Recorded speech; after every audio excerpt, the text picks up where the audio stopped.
Dear friends, since June 1st, Albania has assumed the presidency of the Security Council. This is a huge privilege and responsibility at the same time. As part of our commitments to champion and advance the women's peace and security agenda in the Security Council, Albania will today hold a signature event, an open debate entitled Keeping Promises, the role of regional organizations in implementing women, peace and security in the face of political turmoil and seizures of power by force. Since the landmark adoption of Resolution 1325, the normative framework in the field of women, peace and security has continued to be developed intensively. However, despite almost 2 decades of policy development, the same cannot be said about its implementation.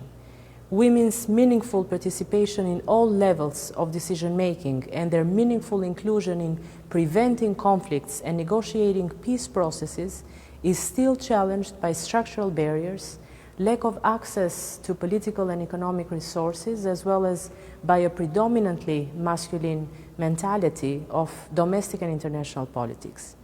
Recent events in various parts of the world, in Ukraine, Afghanistan, Sudan, Myanmar, Mali, Ethiopia, and many others, have not just threatened the fragile gains of the women, peace and security agenda, but also the lives and work of women peace builders and women rights defenders as well.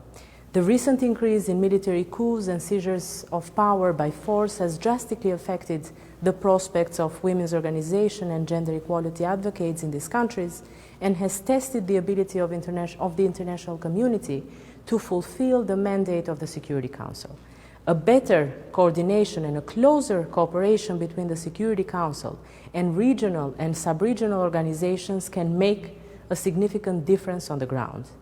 More than ever, we need fresh insights and perspectives to accelerate the implementation of the Women, Peace and Security agenda. We strongly believe that regional and sub-regional organizations can play a crucial role in this regard,